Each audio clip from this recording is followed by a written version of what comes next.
那今天啊，这个华尔街论坛的直播呢也即将结束。在这个直播最后，我们也会给大家带来这个华尔街联报：习近平掌控中国的股市记录，军中哪来的独立王国？习近平面临的信任危机何时才会爆发？这些都在我们之后的华尔街联报。那么我是小杨，这位是何斌先生。我们在明天的华尔街论坛呢，也会和大家不见不散，继续聊那时最热的话题。今天忘了一个预告了。今天啊，这个有思想新知报。今天星期三嘛。是啊，原来李琦啊，每天都需要做思想新知报。我就劝他不要天天做了，天天做，你这么累的样子，这个，我们观众还批评说我是不是压榨员工太厉害？是不是就一个星期一次，对吧？而且是思想盛宴嘛，不能天天有，那大家受不了啊。所以原则上是每个星期三啊有一期，所以今天正好是星期三了啊，所以我做一个预告，希望支持这个我们华尔街论坛的朋友也去支持思想新知报。那应该还是在12点。好的，那么这个屏幕前的各位观众在播完我们这个节目可能12点晚一点。对，那就是在稍后啊，我们会有思想先驱报的直播，大家如果愿意的话，就不要走开，继续关注我们的这个接下来的直播的节目。但在思想先驱报之前呢，先给大家送上这个华尔街联报，我们不见不散。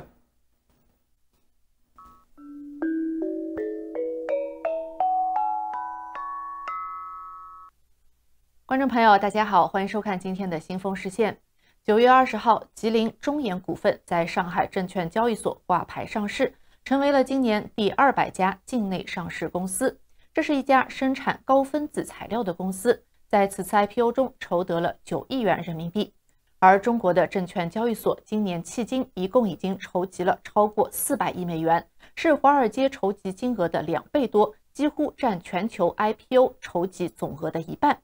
然而，与此形成鲜明对比的是，中国的股市基准沪深300指数自1月份以来已经下跌了14%，在2022年下跌了1/5。由于对中国经济增长放缓和房地产行业流动性危机的担忧日益加剧，沪深300指数的表现要远差于日本和美国等其他主要市场。看似停滞不前的 A 股市场，却可以迎来数百家新公司争相上市，这是为什么呢？英国的《金融时报》发表了一篇深度报道，题为《习近平如何掌控中国股市》。文章认为，中国 A 股这种反常的情况是北京在过去1年中加大政策转变的结果。习近平有意增加对符合国家安全、符合技术自给自足等优先事项的领域的投资，并且利用股票市场来引导资本，从而重塑中国经济。高盛的首席中国股票策略师刘金阁表示，中国每当增长疲软时，就刺激房地产市场或者基础设施的建设的老套路已经不再适用了。而与此同时 ，IPO 市场仍然相当活跃，显然有政策激励将资本引导到对中国具有战略重要性的领域。里昂证券的中国研究主管诺布尔则表示，习近平的新方法的重点是自上而下的协调政府、工业、金融、大学和研究实验室的资源，以加速技术突破，帮助中国减少对西方技术的依赖。但是，让市场服务于国家的优先事项，这与过去的政府以及习近平在2012年成为领导人后最初提出的亲市场立场有很大不同。复旦大学经济学院的院长张军表示，这些举措和改革与以往建立相对市场化的市场机制的思路相违背。政策引导与市场预期存在着巨大差距，就算说服中国的投资者热情支持新股上市，或者依靠大型资产管理公司成为芯片或者电动车领域的长期投资者，都不能保证这些行业能够像以前的房地产和基础设施投资那样，为普通中国人创造大量的就业和财富。大约在1年前，习近平在北京举行的最高领导人会议上表示，中国需要动员所谓新的举国体制，也就是通过加强党和国家对重大科技创新的领导，充分发挥市场机制的作用。而在这一口号下，中国各地的地方政府一股脑的混乱投资，对当地芯片制造商进行了一连串灾难性的风险投资。而中国的国家参与者国家集成电路产业投资基金，也就是我们俗称的大基金，又被曝光存在腐败问题。大基金寻求在国家政策目标与投资回报之间取得平衡，将利润再投资于整个行业。他一度赞助低成本、高利润的芯片设计公司，而未能帮助中国高端芯片制造商赶上韩国等外国竞争对手，因而备受批评。里昂证券的诺布尔表示，习近平在讲话中高调提及这一新的举国体制，并且在共产党的顶级期刊上发表文章，这显然是一个闪烁的信号，表明这是一个中国当前重要的优先事项，而且对中国科技的未来发展非常重要。毛泽东在1949年新中国成立时关闭了中国的证券交易所，而现在习近平则希望利用国内证券交易市场来减少对房地产和基础设施的依赖，从而推动经济新的增长。这也就解释了为什么党的高级干部一直在快速推进 IPO， 但是不愿意部署大规模的房地产和基础设施刺激措施来重振经济增长。因为在他们看来，重蹈覆辙只会推迟房地产开发商已经不可避免的垮台，还会影响向新型的中国经济转型的计划。高盛的刘金阁表示，要实现这一转变的关键就是让半导体、生物技术和电动汽车等科技行业的公司上市。在股市投资者的支持下，他们可以扩大规模，帮助推动消费支出的增长，以填补房地产市场留下的缺口。习近平政府已经从所谓的政府引导基金中将数千亿美元投入到服务于国家优先事项的上市公司当中。现在，北京正在加快上海和深圳 IPO 的进度，同时淘汰那些不在优先行业的公司的上市计划。今年2月推出的全国性注册制上市制度，使 A 股上市的正式程序更加透明，并且结束了中国证监会对每个 IPO 申请通常十分冗长的官方审查程序。而与此同时，同样重要的是其背后的红绿灯机制。中国监管机构非正式的指示中国投资银行哪些类型的公司应该上市，像是饮料制造商、咖啡馆和餐厅等企业都获得了红灯，也就是暗示不支持他们上市，而具有战略重要性的企业则获得了绿灯。上海一家大型券商的董事告诉《金融时报》，中国的官员们显然在试图推动高科技的制造业、可再生能源和其他与新经济相关的战略行业的上市，帮助他们筹集资金并且蓬勃发展。这些行业的公司上市进展速度很快，而那些与政策制定者的优先事项不相符的公司却很难获得投资银行的支持。与此同时，如果投资者想要对政府支持的企业只进行短期投资，获利就走，这种行为也现在不被允许。中国的监管机构通过延长禁售期来防范这种风险。在禁售期期间，参与 IPO 的中国投行和其他机构投资者不得出售股票。分析师表示，让这些投资者锁定更长时间可以保持股价的稳定，这将帮助上市公司可以专注于提高盈利能力。但是，让新股投资者在享受回报的同时，要承担一定的投资风险。中国的监管机构还限制公司内部人士出售股票，特别是在公司股价跌破发行价或者未能向股东支付股息的情况下。而这些变化宣布的第2天，至少有10家上海和深圳上市的公司取消了内部人士的股份出售计划。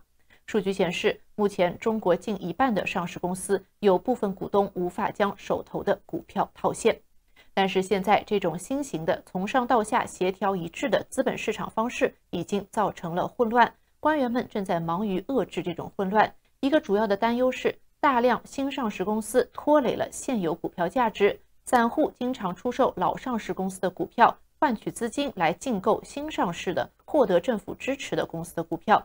今年上市过剩给股市带来的下行压力巨大，以至于中国证监会最近宣布计划放缓新股上市步伐，称目的是为了提振资本市场投资者的信心。但是迄今为止，这一努力收效甚微。证监会甚至出人意料地降低了股票交易费用，为了提振成交量，但是也只是在宣布当天推动市场上涨了约2%。而相比之下，2008年交易费用的降低导致股市上涨了9%。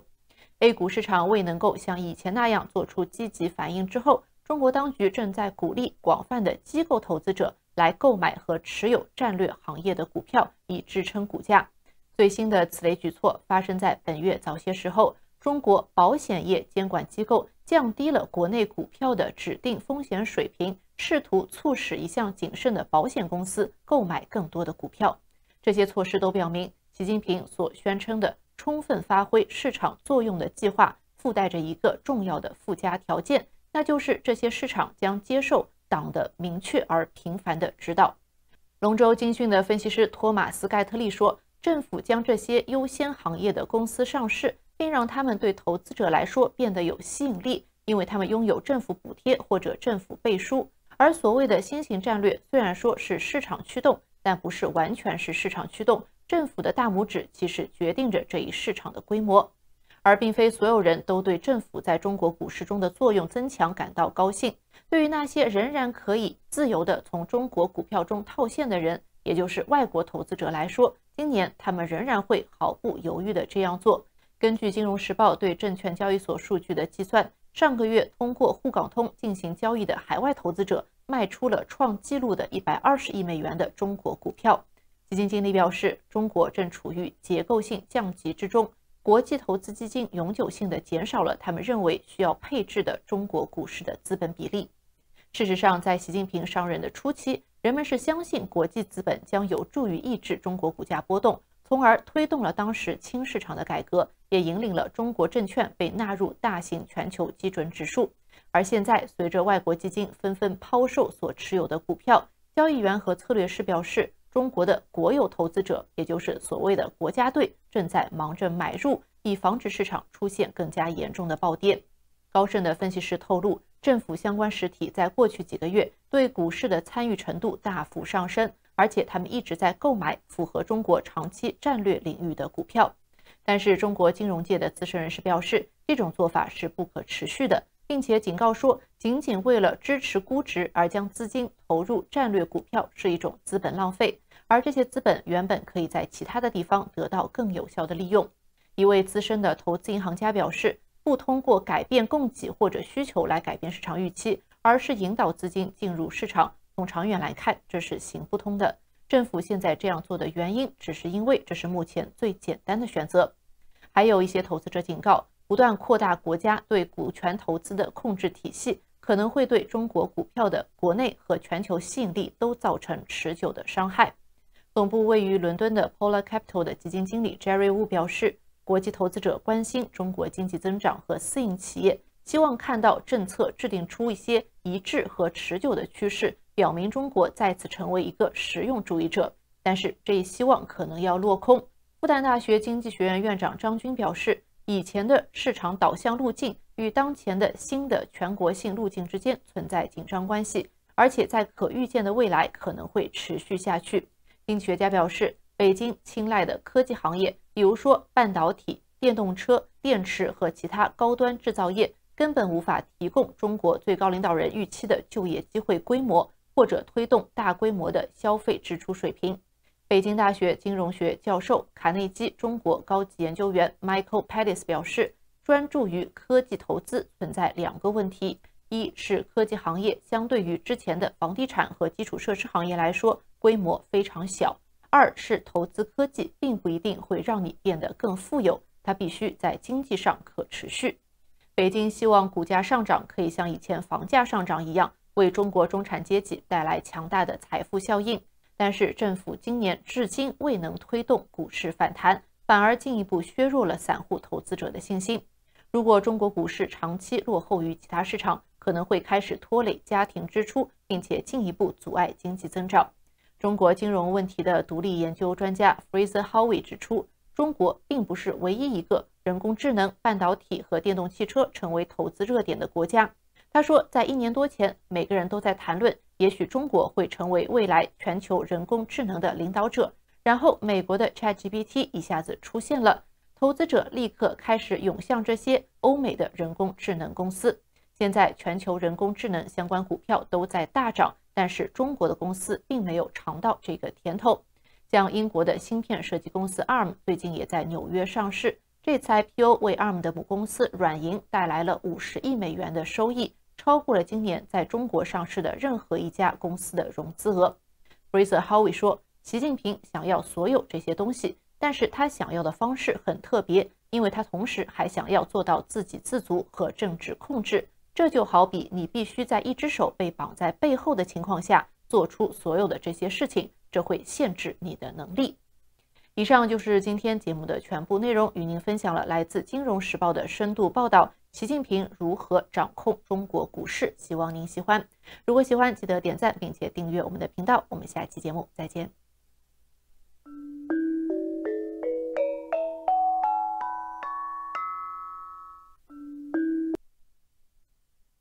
Over the last 2 months, a series of senior Chinese generals have disappeared from public view, including the defense minister and the leadership of the force responsible for China's intercontinental ballistic missiles, ICBMs. These disappearances are surprising given the perception that Chinese President Xi Jinping dominates the People's Liberation Army and his ruthless commitment to rooting out malfeasance earlier in his tenure. In fact, such incidents have not only continued but also affected some of the most sensitive parts of the PLA and showcased the limits of Xi Jinping's power. Xi Jinping and the Chinese Communist Party, CCP, more broadly have long granted the PLA considerable autonomy to run its own affairs. Allowing the PLA a high degree of independence helps ensure its political compliance with Xi Jinping and the party, yet with no civilian checks and balances, it also creates the conditions for malfeasance and poor accountability to fester. Although the details of the recent purges are still murky, they reflect Xi Jinping's lack of confidence in some of his most senior officers. Such doubts about the competence of his people and the equipment they have apparently mismanaged could weigh on Xi Jinping's calculations of the risks of initiating a conflict, making him less certain that a decision to use force would achieve the intended results. As long as Xi Jinping doubts the stories his generals are telling him about their own proficiency, his mistrust in his own military will likely serve as a deterrent to war. Title 1: The Disappeared. The recent spate of disappearances began in August, when the top commander and the political commissar of the PLA rocket force were replaced with appointees from the Navy and Air Force, a highly unusual move that bypassed lower-ranking rocket force officers. This coincided with rumors circulating about corruption and the sale of military secrets in the senior levels of that service, although no charges have been announced. It continued when the head of China's military court was dismissed by the National People's Congress. Then in September, observers noticed that Defense Minister Li Shangfu had failed to make several scheduled appearances, validating rumors that he is also under investigation for graft in the procurement system. Li Shangfu served as equipment czar from 2017 to 2022. These disappearances came as a surprise to many observers. Xi Jinping is often portrayed as the most powerful head of the Chinese military since Deng Xiaoping's tenure as chair of the Central Military Commission in the 1980s. Xi Jinping was active in military matters even before his elevation to chair of the CMC in 2012. He is the son of a Red Army commander and ally of Mao Zedong, was secretary to the defense minister in the early 1980s, often coordinated with the military on mobilization issues during his provincial career in the 1990s and 2000s, and served as CMC vice chair under President Hu Jintao from 2010 to 2012.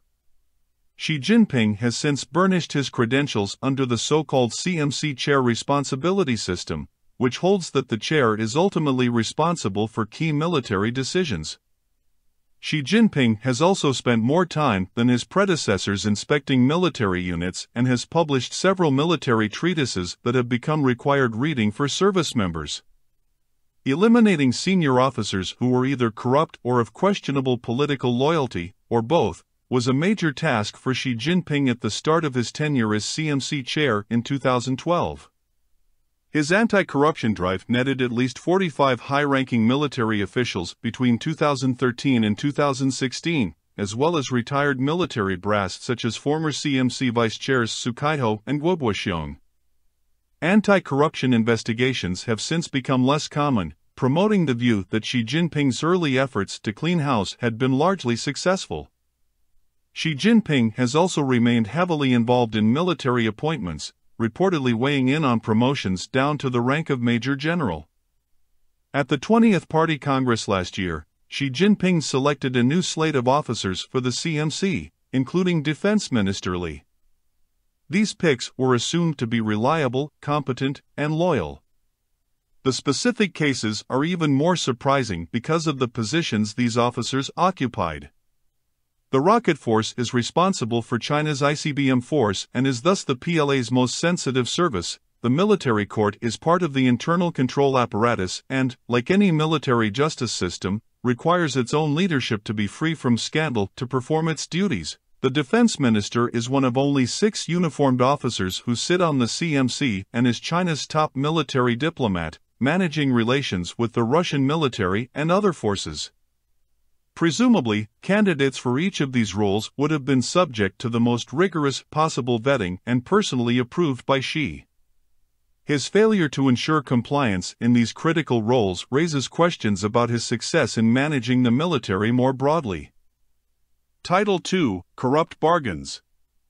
The disappearances suggest that Xi Jinping's hold over the PLA might be less complete than imagined. They also reflect the fundamental structure of civil-military relations in China, which helps explain how cases of corruption and mismanagement can continue even in very sensitive parts of the PLA. Although Xi Jinping has established himself as a powerful CMC chair, the PLA is still at its core a self-governing institution. Unlike Western militaries, there are no external checks and balances such as congressional oversight, an independent judiciary, or investigative reporters. Moreover, with only a few exceptions, Xi Jinping did not bring close aides who have known him throughout his career into the military staff, unlike the U.S. system in which presidents stack the bureaucracy with loyal political appointees. The PLA has always been insular, but it achieved especially high levels of autonomy in the 1980s. In the previous decade, under Mao, the PLA had become heavily involved in governing the country, and senior officers held top positions in the party. Deng preferred governance by civilian technocrats and ordered the PLA to return to the barracks, where they would focus narrowly on military modernization. He also asked them to do this with paltry budgets. The military was the last of his 4 modernizations. The implicit bargain was that the PLA would be free to operate as it saw fit if it accepted party rule and did not become a threat. Civilian leaders agreed to give the military wide latitude within its bureaucratic lane. Deng also permitted the PLA to operate vast business empires, which resulted in the 1990s in notorious cases, such as military procurement agents importing and selling luxury cars. Deng's successors, Jiang Zemin and Hu, had great difficulty persuading the PLA to extricate itself from such ventures. Xi Jinping has encouraged the PLA to be cleaner and more professional, continuing the themes of his predecessors. In a 2014 landmark speech at Gutian, the site of the famous 1929 Party Congress that established the principle that the party commands the gun, Xi Jinping exhorted the virtues of proper discipline among PLA officers, whom he accused of being too lax in their duties and too focused on personal aggrandizement over their professional responsibilities to fight and win wars. Along with the anti-corruption campaign, Xi Jinping reorganized the bureaucracy to promote better management, including by granting more authority to financial auditors and anti-graft inspectors. Yet Xi Jinping did not alter the bargain offered to the military by Deng. He allowed the PLA to continue to police itself, with little intervention from outside authorities. Wang Qishan, who oversaw anti-corruption purges in the civilian bureaucracy, had no writ to do the same in the military, although, ironically, military members sat on the body overseeing the civilian investigations. The key reason for this autonomy was that Xi Jinping needed to gain and maintain support from the PLA. Although determined to root out networks of corrupt and potentially disloyal officers, he required support from the top brass to consolidate his power and to implement what would become the most wide-ranging military restructuring since the 1950s. That shift included a downsizing of 300,000 personnel and a reduction of the share of the politically influential ground forces from more than 2/3 to less than half the force. Bureaucratic resistance had prevented Jiang and Hu from executing similarly ambitious plans for military reform, Xi Jinping could achieve such reforms because he got buy-in from the military brass and allowed the PLA to remain largely free from outside supervision. As another carrot, she followed long-standing promotion and retirement norms, finding new positions for senior officers displaced in the reorganization and allowing them to serve out their tenures with full benefits. Loose oversight of the PLA was coupled with continued increases in military budgets. From 2012 through 2022, China's official defense spending more than doubled from 670 billion to 1.45 trillion renminbi, roughly $106 billion to $230 billion. Roughly 40% of this was allocated to the procurement budget, where it funded lavish programs such as aircraft carriers, fighter modernization, and the prodigious expansion of China's nuclear arsenal. Individuals such as rocket force leaders, the equipment czar, and those responsible for oversight were all positioned to profit. They had the means, motive, and opportunity to line their own pockets, despite Xi Jinping's rhetoric about anti-corruption and professionalization. Title 3: Crisis of Confidence. Understanding the recent purges through the lens of China's unique civil-military relations yields a diminished view of Xi Jinping's ability to corral the military bureaucracy. It also helps explain why such cases have persisted a decade into his tenure and in sensitive positions.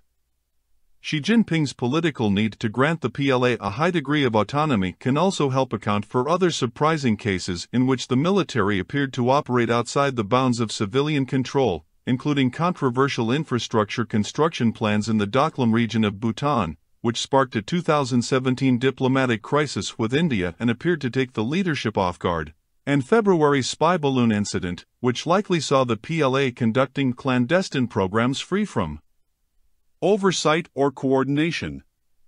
The PLA has remained, in some respects, what the political scientist Andrew Scoble calls a roguish outfit unlikely to mount a coup but also poorly supervised. The evident loss of confidence in some of the PLA's top leaders raises new questions for outside observers and for Xi Jinping and other civilians on the CCP's Politburo Standing Committee about how much rot remains in the procurement system and what else the military might be hiding in terms of its expenditures and operations. Combined with the party's focus on a faltering economy, questions of mismanagement within the PLA will likely require more of Xi Jinping's time and attention. A lack of confidence in the military is also likely to have implications for the party's considerations about using force in the years ahead.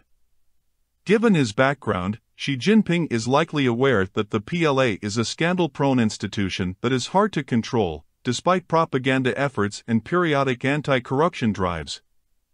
Recent cases only deepen suspicions that the PLA might be hiding other defects, including in critical equipment purchased over the last decade. This could ultimately impact military readiness, or at least the perceptions among the civilian elite about how capable and reliable these forces might be in a conflict. They would have to ask what could go wrong if the PLA is called on to move beyond symbolic displays of power, such as sending fighter jets near Taiwan, and into a real conflict against a capable adversary. Such concerns should inform the decision Xi Jinping and the Politburo Standing Committee make on whether to enter a conflict with the United States and Taiwan in the first place. Xi can take credit for building a powerful peacetime military that poses undeniable challenges to Taiwan and other regional rivals. But precisely because he needed institutional buy-in from the PLA, he has hesitated to upset the bureaucratic apple cart. Xi Jinping's knowledge of the PLA's secrecy and mismanagement deep inside its own structure could lead him to doubt its operational proficiency in a crisis or conflict. While the United States worries about how best to deter Chinese aggression, the critical constraint might be one much closer to home.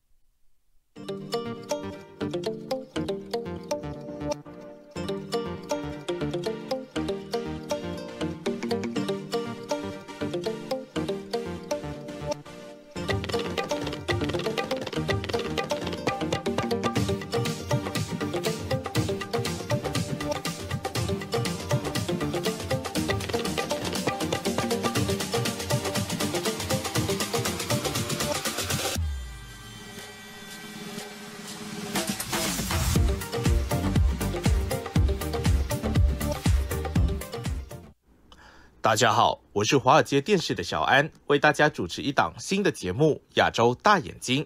什么样的内容，您慢慢看就知道了。台湾第16任总统、副总统选举投票日为2024年1月13日，参与投票的选民预估为1950万人，其中首次获得投票权的首投族约为102.8万人。届时，台湾第11届立法委员选举也将与总统、副总统选举同步举行。那中国台湾大不同，民主化的象征。台湾的总统大选见证了台湾民主化的演进过程。台湾民主化后的首次总统大选于1996年举行，代表国民党的李登辉总统赢得大选，成为台湾首位民选总统。而在2000年的大选中，台湾首次实现政党轮替。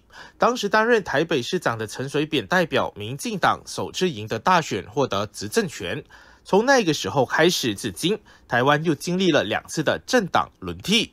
与台湾民主蓬勃发展形成鲜明对比的是，中国大陆目前仍然是共产党一党专制，领导人和政府更替都是小圈子黑箱作业。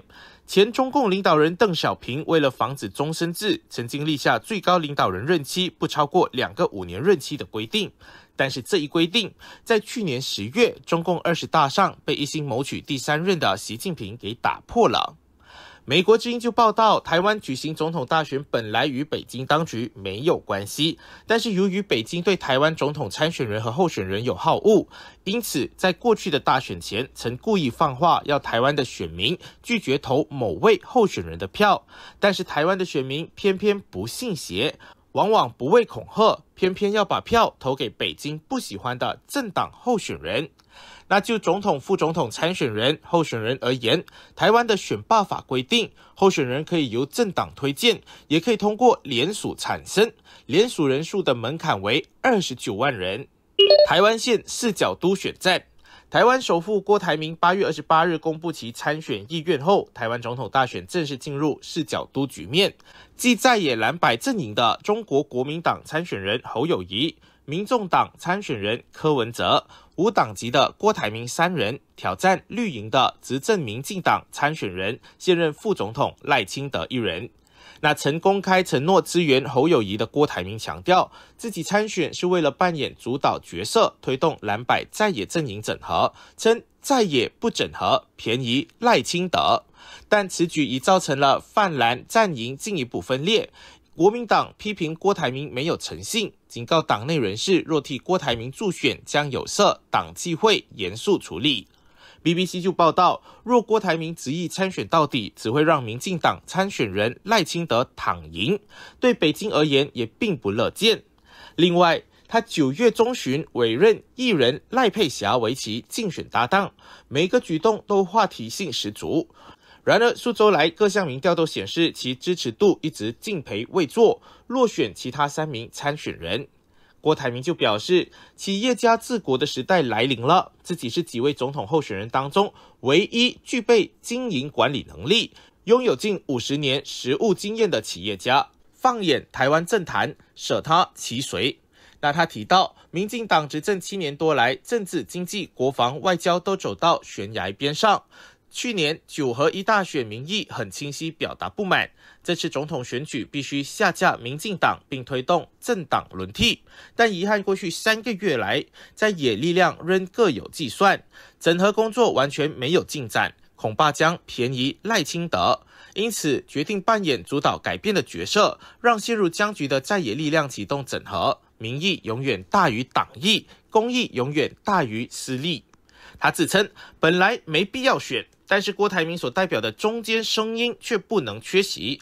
他期许能成为团结的最大公约数，也将继续邀请在野阵营另外2名参选人侯友宜和柯文哲一起坐下来，你喝咖啡，我喝奶茶，一起好好商谈国家大事。郭台铭还恳请台湾人民给他4年的时间，他保证会为台海带来未来50年的和平，奠定两岸最深厚的互信根基。然而，郭台铭必须在11月2日前收集约29万名选民的联署签名，才合资格成为独立候选人。那根据台湾中央选举委员会公布日程，9月13至9月17日受理申请为总统、副总统选举被联署人，9月19日至11月2日受理联署书件。那台湾东海大学政治系教授张俊豪就指出，郭台铭选择在限期前最后一刻宣布参选，可见他此前一直在等待蓝白整合，等不到只好在最后一刻出来施压，要看未来2个礼拜柯文哲或国民党有什么动作。美国圣汤马斯大学国际研究讲座教授叶耀元也表示，郭台铭现在参选就是希望柯文哲或是侯友宜愿意让出总统的位置给他选，用自己的声势来要求这2党跟他合作，就让他可以代表这2个政党其中之一来选总统。叶耀元也说，就是一种20%加20%就有机会跟赖清德的40%民意支持度拼的概念。但分析就指出，郭台铭参选将让赖清德躺赢。BBC 中文分析指出，这一位台湾富商对政治和自我认知充满盲点。一方面，他参选将会让民进党参选人赖清德躺赢，变相助该党打破台湾民主政治的8年魔咒，为两岸关系带来更多不确定性。另一方面，他入局意味着与国民党恩怨进入第2季，再度分化泛蓝阵营，包括郭台铭自己的支持者。那美国德州山姆休斯顿州立大学政治系副教授温吕中就说，假如赖清德胜选，民进党一党独大，会带领全国朝台湾主体性前进。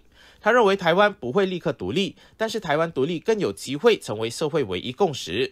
这就如同国民党当年一党独大，全台湾的意识形态都朝大中华一统的方向前进。事实上，郭台铭涉入政圈后屡屡失败。那2019年，他以国民党员身份参与党内的总统提名初选，败北后退党，最终没有如外界预料般以独立身份参选。台湾政治大学外交系副教授黄魁博就说，上一次他刚进入政治，很快失败就离开了，这次要更努力一点，不然就会更丢脸。主要是他认为自己还有机会，所以要先成为参选人，才能跟柯文哲和侯友宜有平等的地位，才有发言权。就好像买彩票，你要先买才能进到游戏里，反正选总统的一点点钱对他没什么。他在参选过程中大打经济牌，称企业家治国的时代来临了，保证以自己的财经知识和经营能力，可以让台湾从明年起会计年度的经济增长率翻倍，并会透过发展经济和科技，使台湾在20年内超越新加坡，成为亚洲人均 GDP 最高的亚洲首富。那这番豪言壮语能否兑现？黄魁博教授就不太看好。他指新加坡是把国家当成企业来管理，决策过程以利益及结果为导向，这一套在台湾难以复制。黄教授就认为，郭台铭有很好的管理经验和决断力，但没有政治敏感度，就会变成灾难。因为政治是协调和利益交换的艺术，如果他不管别人就自己很决断，只会制造更多的问题。他解释，台湾问题表面上是经济，说到底还是两岸关系。台湾如果要相对稳定，必须了解我们经济互动最多是跟中国大陆，不可能脱钩。但两岸最根本的矛盾是主权与法理上的，不是靠经济可以解决，需要的是耐性、智慧和时间。那赖清德支持度飙升至 42.52%。台湾网络媒体林传媒 RW News 所做的最新民调就显示，赖清德的民众支持度不仅保持第一，而且持续拉大针对其他3位候选人的领先幅度。在目前四方角逐的情况下，民进党候选人副总统赖清德的支持度继上个月突破40%后进一步飙升，达到 42.52%。那民调也显示，民众党总统候选人前台北市长柯文哲和正在美国访问的国民党总统候选人新北市长侯友宜的支持度分别上扬 1.10 和 0.09 个百分点，分别达到 24.3% 和 22.25%， 排名为第2与第3名。目前已经宣布参选但仍在进行签名联署的台湾鸿海集团创办人郭台铭，虽然已经公布了副手人选，但支持度却下滑至 6.58%。那自从赖清德宣布参选总统以来，他的支持度一直远远高于其他宣布或有意参选的候选人。不过近期由于赖清德在新北市万里区的老家遭人揭露属于违建，而赖清德则为此亲上火线回应，不仅主动向媒体介绍相关情况，而且明确地表示将配合新北市政府和经济部的调查认定以及改善。那此外，台湾近期发生农业部处理进口鸡蛋不当的争议，并且最终导致农业部长陈吉仲辞职下台。但是林传媒的民调就显示，这些事件和争议非但没有影响到赖清德的民意支持度，反而促使他的支持度持续上扬，不仅创下了今年7月以来的新高，而且领先排名第2的柯文哲高达 18.29 个百分点。目前位列第2的柯文哲民意支持度为 24.23%， 比上个月底民调微幅增加 1.10 个百分点。此次民调就显示，支持柯文哲的受访者中，20岁至29岁年龄段的人增加最多，达到 4.73 个百分点。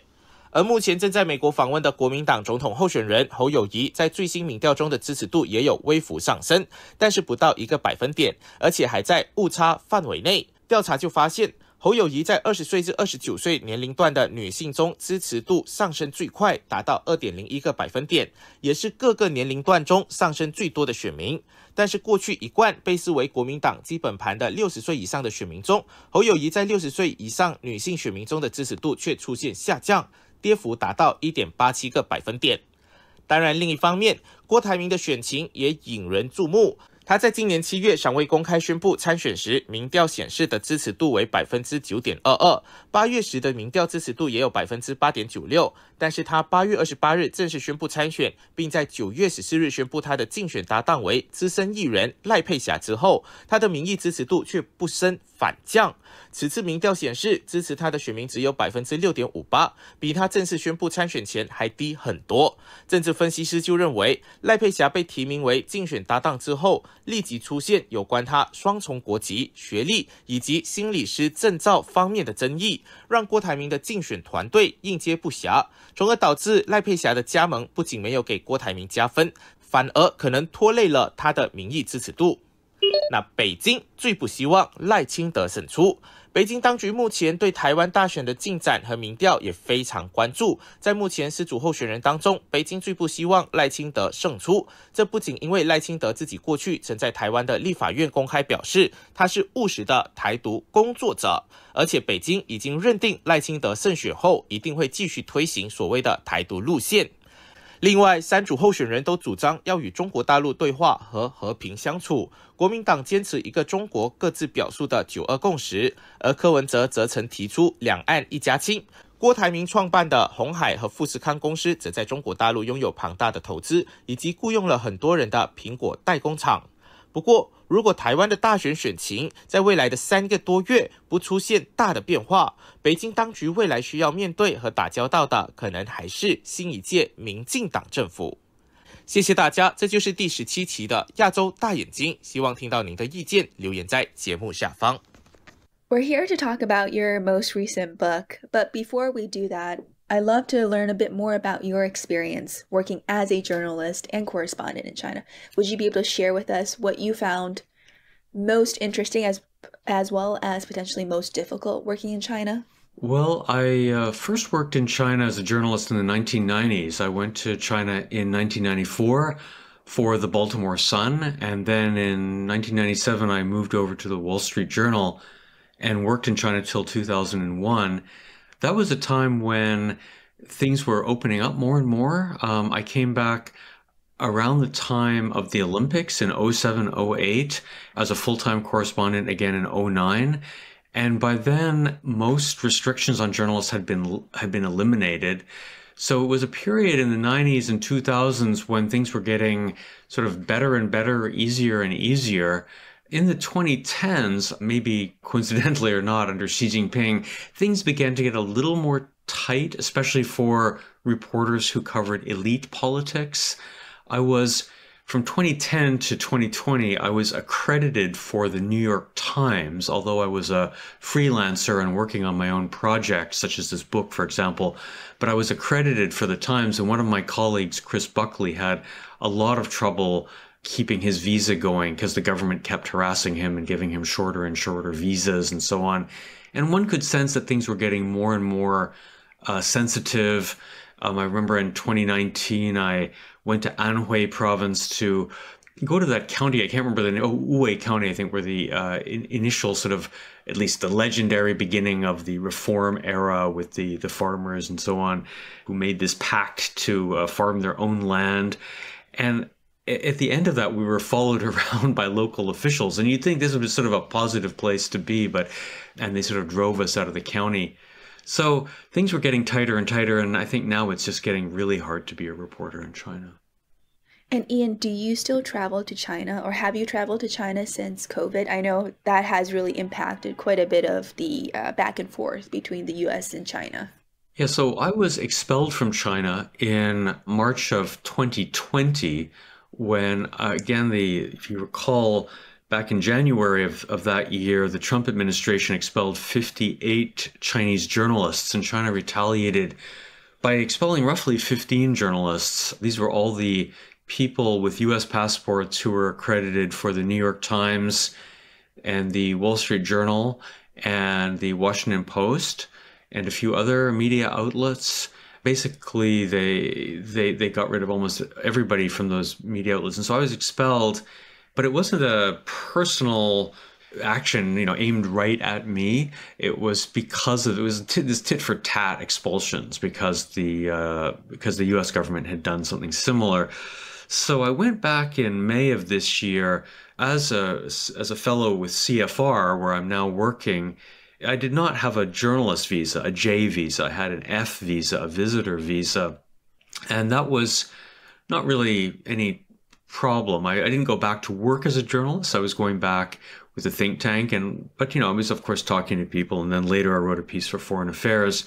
So I found it is possible to go back. There are a few more journalists who are being allowed back in for the US, but it's not like it was before. At the high point, I think the New York Times alone had about a dozen reporters in China, and now they just have 2 accredited reporters. So things have taken a hit for sure, and our understanding of China has suffered a lot because of this. Let's now turn to your book. Ian, you had mentioned that you started writing this book a while back. What motivated you to write this book? And how did you conduct the research for your book? Was it all pre-COVID, or was part of your research also part of your most recent May trip to China this year? The idea for the book came in the early 2010s. Before that, when I got back to China in the 1990s, I'd been a student in the 80s. When I started working as a journalist in the 1990s, I was focused a lot more on grassroots stuff. Like I did a book called Wild Grass, which was about sort of grassroots protests against various problems in China. I did a book on religion in China, which looked more at ordinary people's religious experiences. But starting in 2010, I launched a series of Q&As with Chinese public intellectuals with the New York Review of Books, and still on their website. It's called Talking About China. I now have more than 30 interviews there.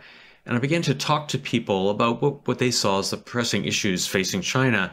One thing that just came up over and over again was how these people were interested in Chinese history, and many of them were writing their own versions of Chinese history. A very well-known person, for example, in fact, I think the very first interview was with Yang Jisheng, the former journalist, a Xinhua journalist who wrote a classic account of the Great Famine called Tombstone, which is translated into English as Tombstone.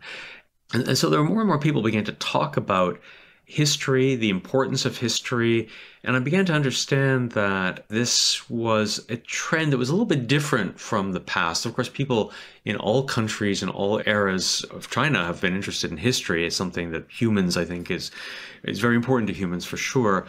But over the past, now 20 years, let's say starting around in the late 1990s or 2000s, there'd been this explosion of digital technology, and that had allowed people to connect with past eras of the People's Republic, to read works that in the past couldn't circulate, but because of PDFs and very simple, basic digital technology allowed for a revival of these works and for people also to write their own histories, make their own films, thanks to digital cameras, things that we take for granted now, but which only really came up about 20, 25 years ago.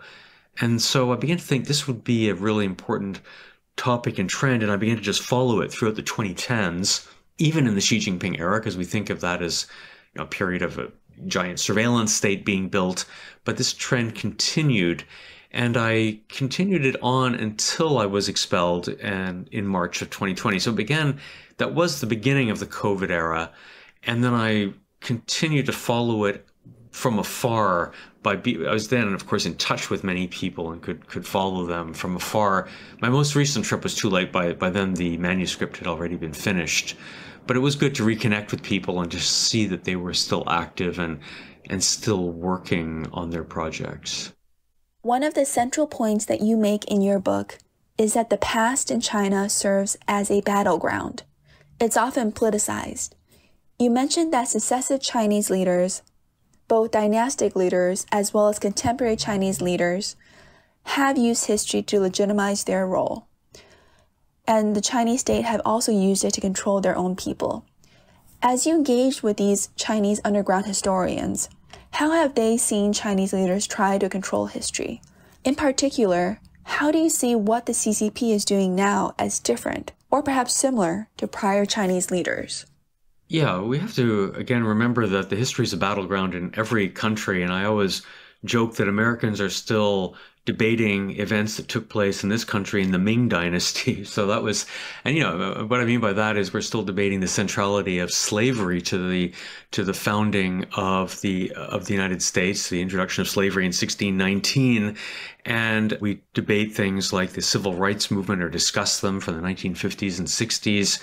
The role of, say, abortion in this country goes back to the 1970s, Roe versus Wade, these famous legal cases. So it's not unusual that history is a sensitive topic in China as well.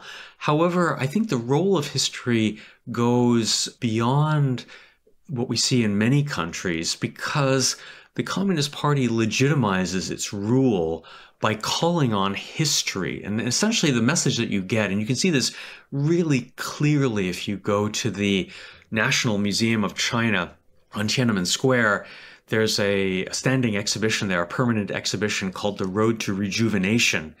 And the basic message there, and it's also the message you get in practically every textbook from elementary school onward, is that China was laid low in the 19th century, especially starting, say, with the Opium Wars. This is how the story usually begins. And there were well-meaning patriots who tried to fight back and who tried to restore China's sovereignty as it was being carved up by foreign countries. But it was only the Communist Party that was able to save China. And so in this telling, history essentially determined that the party was the body, the organization that could help China, that could save China, and its largely unblemished record over the past nearly 75 years now in power means that the party should continue to rule China going forward. And so the party will admit to having made a few mistakes here and there, but basically they say, our rule has been great. We've led China from strength to strength, not only restoring national sovereignty after 1949, but despite a few hiccups maybe in the Mao era, we have industrialized China, we've built a powerful military, we've increased people's standards of living, et cetera, et cetera. And of course, as we all know, there's an element of truth to this. This is, of course, China is much different than it was, 75 or 100 years ago. It is much more powerful and so on.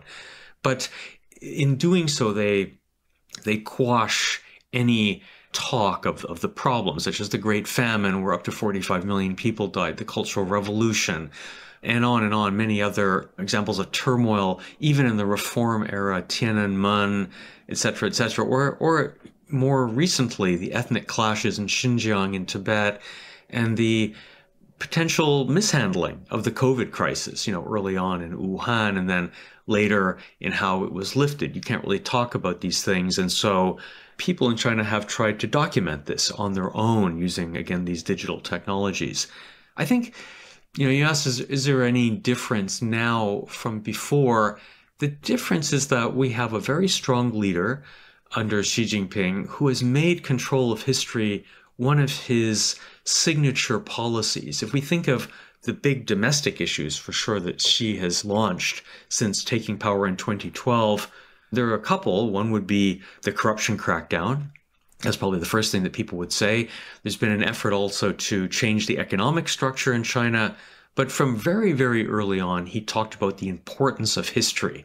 In 2013, right after taking power, he mentioned that history was important. In fact, even in 2012, he and the Standing Committee of the Politburo went to that exhibition, The Road to Rejuvenation, and signaled this was a key issue.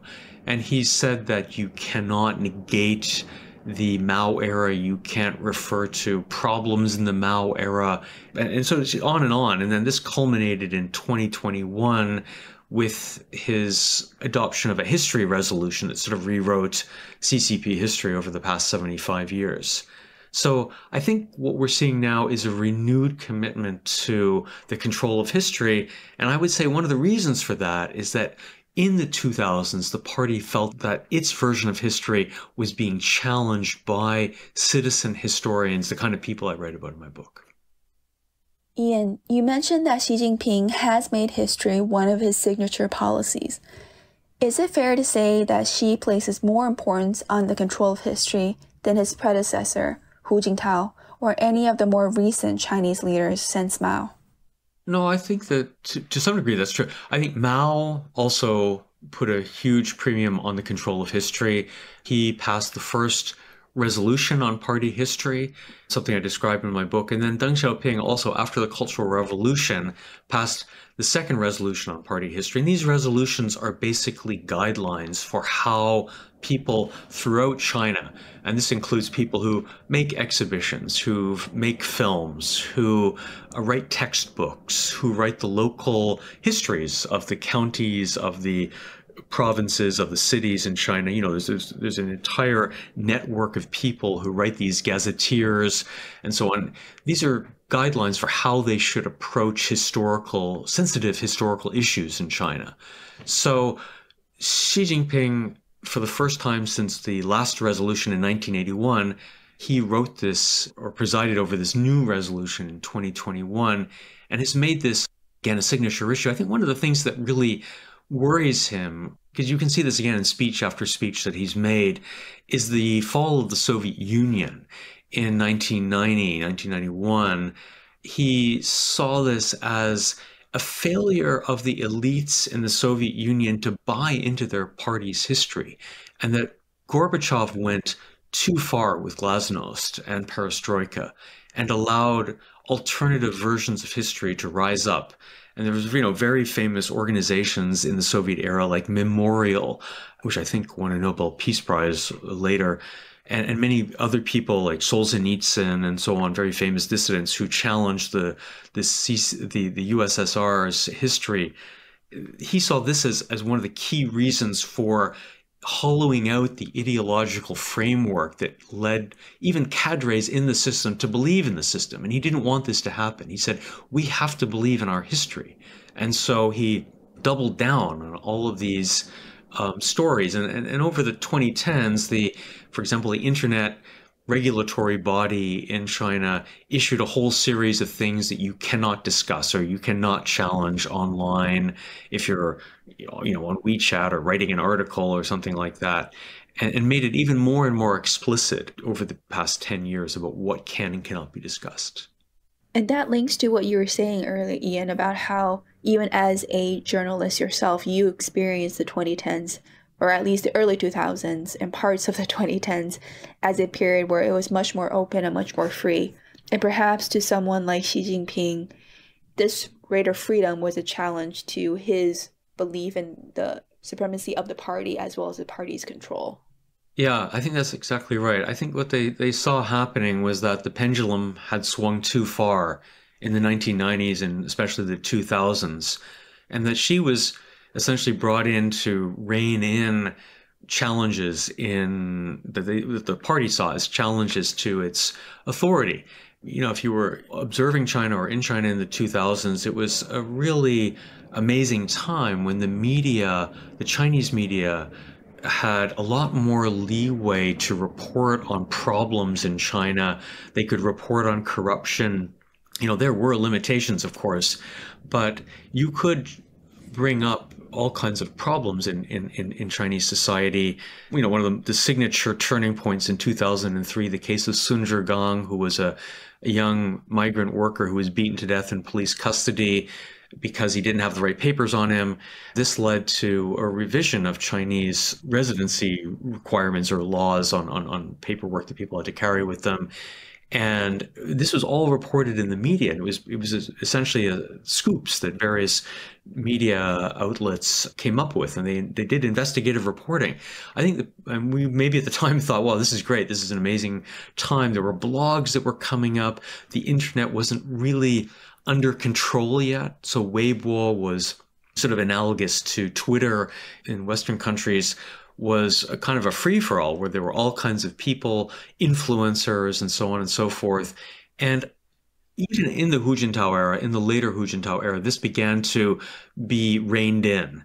And I think you can, if you want a turning point, maybe it was in 2008 after the Summer Olympics were held in Beijing.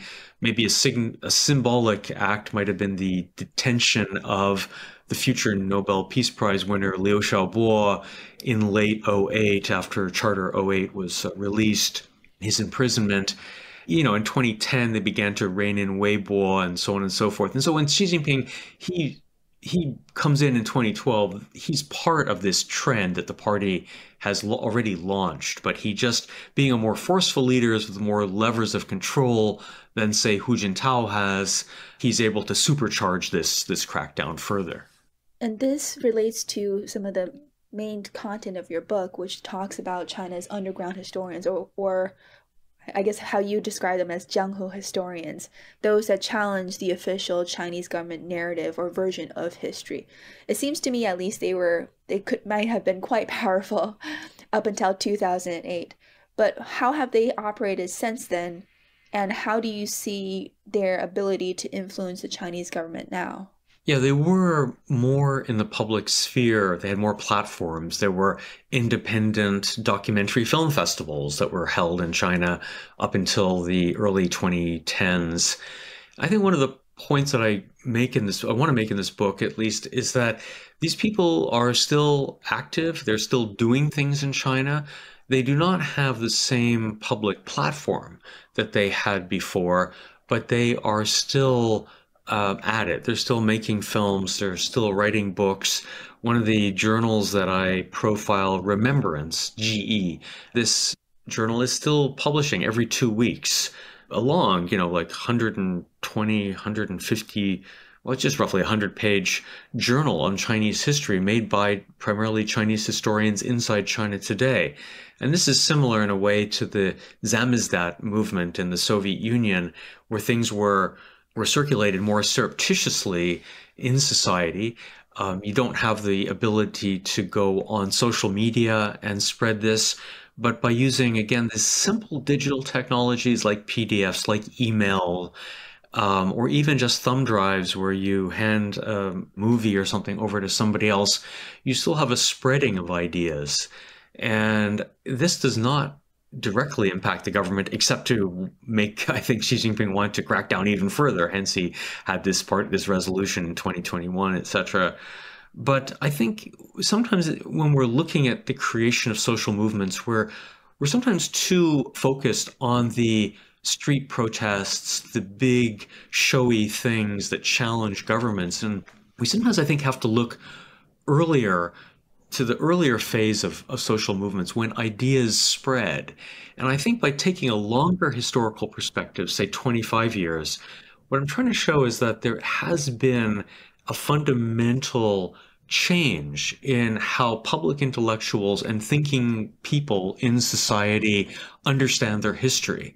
There is there's a much greater understanding of all of the failings of the CCP, of the famine, et cetera, et cetera. It's not so hard to get this information anymore because of the work of these unofficial historians, underground historians, whatever you want to call them, in China. It used to be in the 1990s or earlier, especially in the 1980s, let's say, 90s, there were, just a handful of people, maybe a few hundred people in China, a few intellectuals in a few big cities kind of knew the full scope of the problems over the past 75 years of CCP rule. That's changed. I mean, now you can find people in all kinds of small towns and cities who are interested in this. I think this has created this is what I argue in the book in a chapter called the limits of amnesia.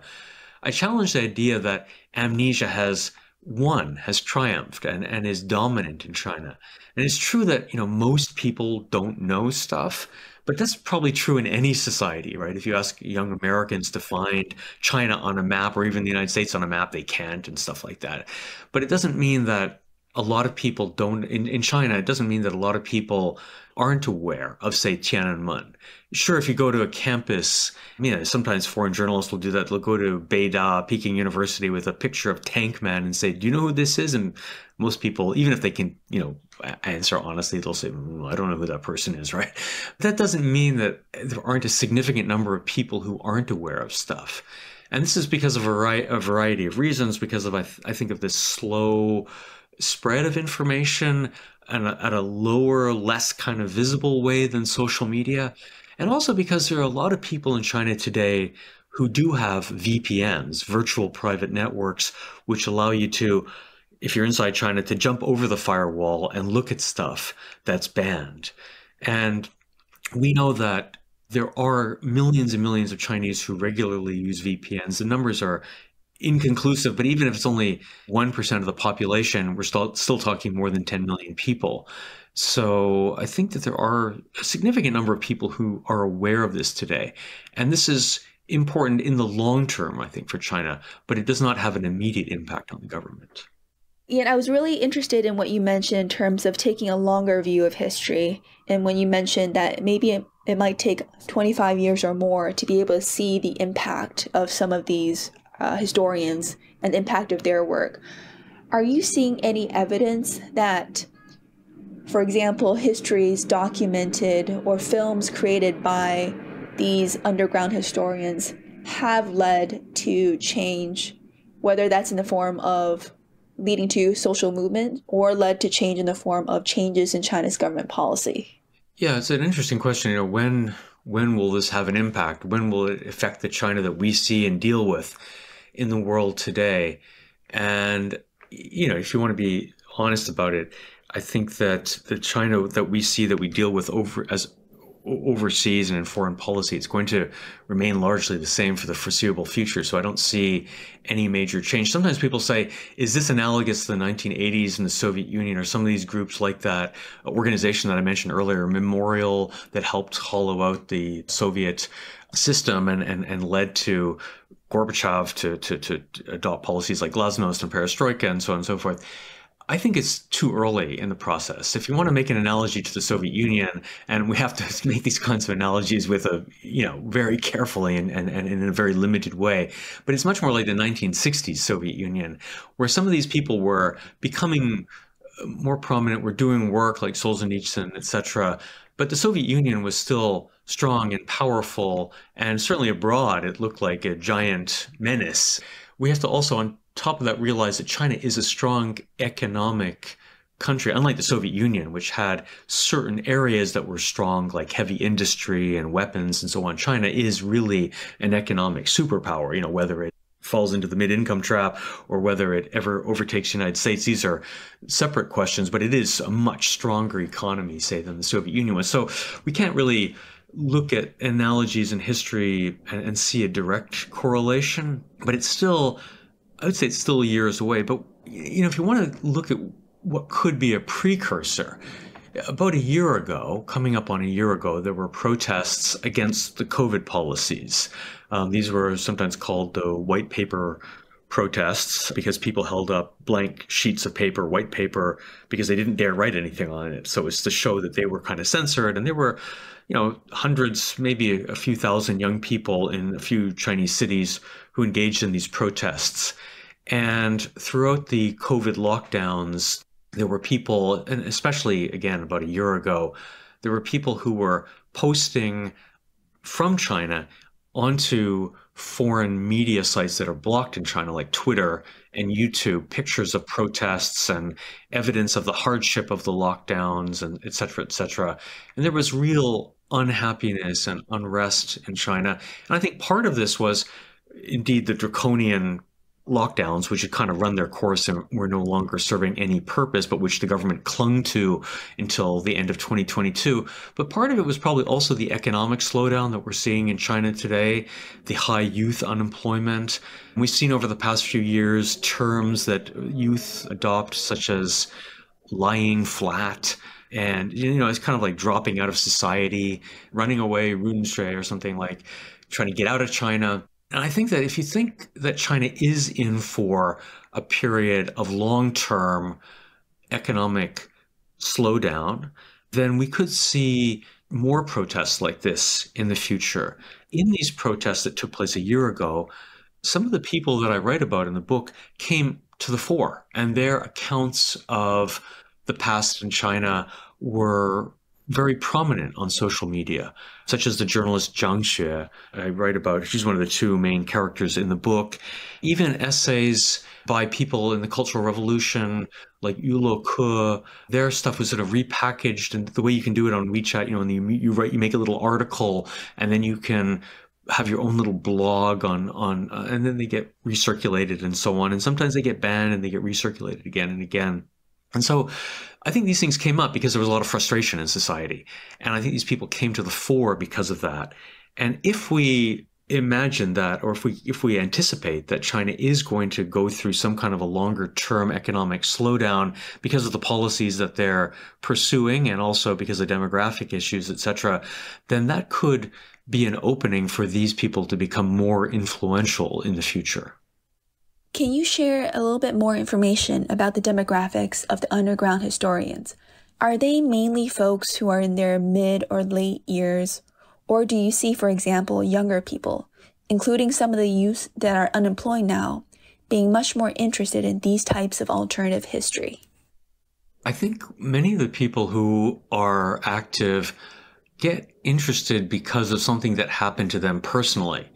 This is quite common in our own lives. Something happens to us and then we decide to pursue that.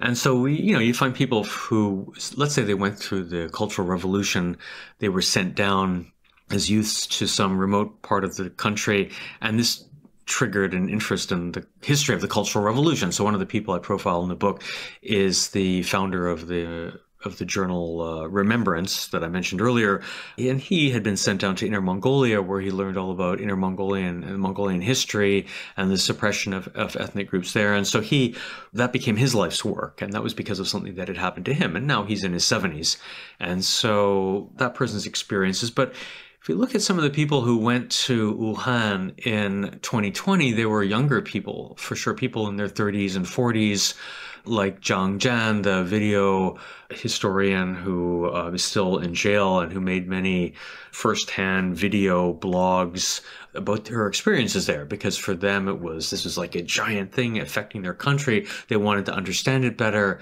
The government wasn't providing any answers, so they just got in a car and they drove, or got a train actually, I think, and went to Wuhan. And then you can see also an interesting thing there, because she's in her 30s, and she goes to Wuhan, and the first person she links up with, she spends her first night with another person I wrote about in the book, Ai Xiaoming. She's about 70 years old, in her late 60s. And so there's a sort of a definite knowledge among these people of who's doing this kind of work. I don't want to say it's a movement in any organized way, because it certainly isn't that, but people are certainly aware of each other and help out each other and give them tips and pointers and stuff like that. So you get younger people who are involved in this too. And I think at the beginning of this year, in January, Zhang Xue, this journalist I mentioned, she wrote one of her most popular posts all about the young people.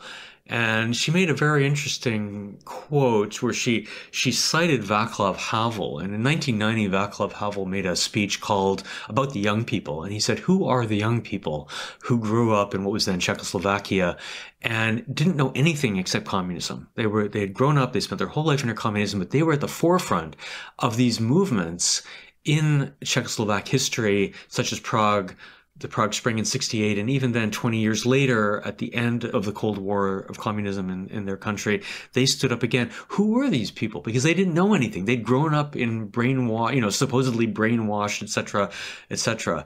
And so Zhang Shui wrote an article where she cites Havel and said, by the same token, who are these people who are young, who should, by all accounts, have only read CCP history at school, have experienced only a censored internet? How do they have this ability to question the system? And so she writes sort of with wonderment and amazement, because she's in her 40s, so she's a little bit older than the people in the white paper protests. But there does seem to be something where people, as they experience things, they're just drawn, and there's this native sort of innate human curiosity to explore your life and to make sense of your environment. And I think it does draw on young people, to answer your question directly. Thank you. It's interesting to hear which types of people are drawn to these histories and to hear the networking between the older and younger generations. Two of the most prominent historians in your book are Ai Xiaoming and Jiang Xue. Why did you choose to spotlight the two of them? Well, over the course of writing the book, I interviewed scores and scores of people. And when I was putting together the book, I didn't want it to be just a series of profiles of people, where chapter 2 is on this person, chapter 3 is on somebody else, and chapter 4 is on yet another person. I wanted to have a sort of a through story where you have people who take you and pull you, hopefully, through the book from the beginning to the end. And I thought their life trajectories were a little bit different. They were two different generations. Ai Xiaoming is a bit older. I believe she was born in 1953. And so she represents the sort of cultural revolution generation of people who got involved. She also makes documentary films, which is an important segment of these people. Jiang Xue is a little bit younger. She was born 20 years later, roughly, so I think 74. And she writes, and so she's writing articles and longer form magazine pieces and stuff like that. They also both worked in different parts of the country, because this book is also about sort of the geography of memory. And I start the book in China's northwest, and I move from this periphery where the party also has its early years into the heartland of China, and then to the extremities of China, if you will, like Hong Kong, etc., and then out abroad. And these people were also, Ai Xiaoming and Jiang Xue also represent that. Ai Xiaoming did a fantastic documentary, which is about 6 hours long, on the Jiabiango labor camp, which is one of the most notorious Mao-era labor camps, and hugely ambitious work. And also out in the West, Jiang Xue wrote about, she's from the Northwest, she's from Tianshui in Gansu province. She wrote about this magazine from which my book gets its name. The magazine was founded in 1960. It's called Spark. And she wrote the history of that movement, of that magazine, so that these people allowed me to then move from that part of China and from that era of China into the present as well, because they're all active. Both of them are active today, and are doing contemporary issues as well. Thank you. In the interest of time, I probably will have to wrap this up relatively soon. I do want to go back to a topic that you mentioned earlier, which is how do you view the importance of these underground historians? To what extent they have impact in shaping the trajectory of China, and what does that mean as we look at U.S.-China relations? One of the parts of the book, and near your conclusion, you mentioned that there's a prevailing view in the West that China is a hopeless authoritarian. But you seem much more optimistic in your book and in your conclusion. I just wanted to make sure I left time for you to share your perspective on how to understand the phenomenon of these underground historians who are still very much trying to fight to control the narrative and to control the understanding of history on China, and how we, sitting in the United States, understand U.S.-China relations and should think about how China could evolve in the future. Yeah, that's a great question. I mean, I think I guess there's two main reasons why these people matter. One is something that kind of ticked me off when I started to think about this was how in the 1970s and 80s, maybe the 60s also, people like Solzhenitsyn, Kundera, Havel were household names among educated people in the West. You know, people knew who Solzhenitsyn was. They'd read the Gulag Archipelago. They'd read other works of his. And in the 70s and 80s, people knew who Kundera was, et cetera, et cetera. They knew who Milos Forman, the filmmaker, was. But I don't think a lot of people in the West really know any of these people in China. And there are people like this in China. And I guess one of the points of my book is just to make clear that China has similar people today who are doing very similar work. You know, when a filmmaker like Ai Xiaoming makes a 400-minute documentary film on a labor camp in China, this is a really ambitious work. I mean, I'm not saying everybody should go out and immediately see the film, although you can find it on YouTube very easily. But it's a really ambitious, it's a serious work. These are works similar to Klaus Landsmann's Showa. They deserve to be taken seriously, and we should be more aware of them and not just sort of write off China in an easy, sort of sloppy way of saying, it's the surveillance state's one, there's nothing going on over there. Let's just write it off and just figure ways to contain China. I mean, sure, I'm not going to get into the whole debate about how we should deal with China, what policies, et cetera, are necessary, export controls or whatever. But I think if we want to think of how to deal with China, we should, and we often wonder who our interlocutors should be. And I guess this is the second point. These are people who we should know better. These are people who we should talk to more. And especially outside of government, but in the Western civil society, like universities, think tanks, film festivals. It sort of floors me that a filmmaker like Hu Jie, who's made amazing films, he's made 3 absolutely classic, breathtaking films on China, and they're not too hard. They're like, 2 hours each. They're totally accessible. That he hasn't had a major retrospective at big film festivals. You know, you kind of wonder, like, why not, right? And these are the kinds of things that we could and we should be doing. Part of it, I go into in the conclusion, there are reasons for this. The language is an issue. A lot of these people don't speak English. It's going to be hard to bring them over for fellowships or to be guest lecturers at universities and stuff like that. But we should make more of an effort. We hardly translate their works at all. There are a few of these classic works, like by Yang Jisheng, I mentioned at the beginning of the show, Tombstone, but there aren't, that has been translated and only because they were subsidized by a foundation. And also Tan He Chang, who I mentioned in the book, that book of his was translated as The Killing Wind. That's been translated, but most of it hasn't. And I think we should try to become more aware of this work, and we should engage with these people and try to, if we want to make China interesting also to young people. It's sort of shocking how few people nowadays study Chinese. And I think it's often because we make it seem like there's nothing positive going on in China at all. And of course, in terms of the Chinese government, that may be true. But on a civil society grassroots level, that's not true. And there are people who are still doing things, and we should know who they are. And that's one of the takeaways, perhaps, of this book. Thank you, Ian. One final question. You mentioned the importance and the need to engage with these underground historians. Are they also willing to engage us? Would engaging with Western intellectuals put them at risk and under potential greater PRC scrutiny or pressure? How should we navigate this balance? Well, I think we have to, of course, ask them. And if they don't want to come over for a fellowship or to be in a film festival or whatever, then that's okay. That's their right. I'm sure many of the people I've talked to, they were all thrilled that someone was writing about this, because they kind of thought that they often feel forgotten, right? That they have no outlet it's very hard for them to have an outlet in China. And so I think they would be willing to. Some people face real issues. For example, Ai Xiaoming is not able to leave China.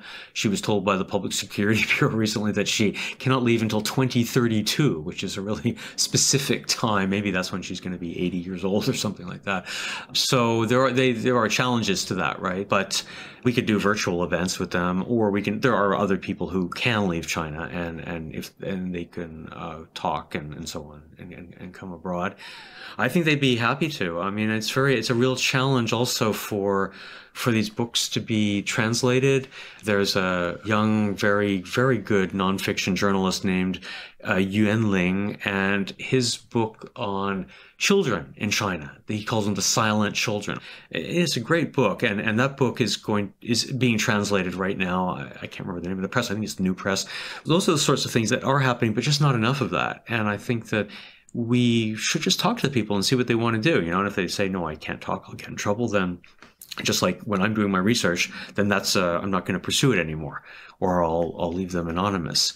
But I don't think we'll be hurting anyone. I think in general, the thing that people fear the most is being forgotten. When you're in an authoritarian system, it's that nobody cares about you, that you think you're completely crazy and alone in the world.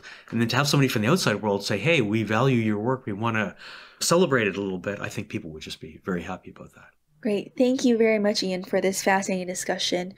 And to your point and your recommendation, we should all pay more attention to what these underground historians are writing, as well as filming and making, in terms of their understanding and interpretation of what's happening in China, both now as well as in the recent past.